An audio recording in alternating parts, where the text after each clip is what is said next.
Bismillahirrahmanirrahim. Baada ya kuisoma aya ambayo ndani yake kuna kipengele muhimu kinachoelezea kuhusiana na uongozi, utafiti wake uko vipi na makusudio yako vipi?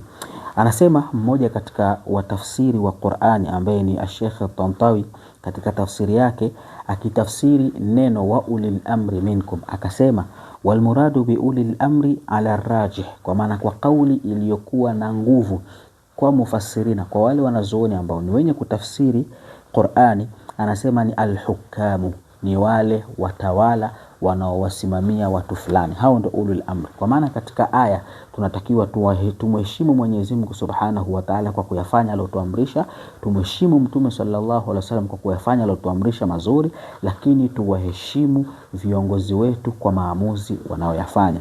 Kwa maana ulul amri na al-hukamu wa ta'atuhum, na kule kuwatia au al-hukam, wa inma takunu fi ghairi ma'siyati llah, tunatakiwa kuwatii na kuwafata na kutekeleza maagizo yao katika lile jambo ambalo litakuwa si jambo hilo tutamuasi Mwenyezi Mungu Subhanahu wa Ta'ala. Fa idha amaru bima yatanafi ma'a ta'limi ad-dini, ikiwa watatuamrisha mambo ambayo yanakwenda kinyume na mafundisho ya dini, anasema muallif rahimahullah, fala sam'a lahum 'ala al-amri wala ta'a, hatuna namna ya kutekeleza maamrisho hayo wala kutii katika hilo alilotuamrisha. Huu ni uchambuzi unaohusiana na aya hii ambayo ndani yake kuna ishara ya kuonesha kwamba Waislamu tunapaswa kuwa na kiongozi. Assalamu alaikum wa rahmatullahi wa barakatuh.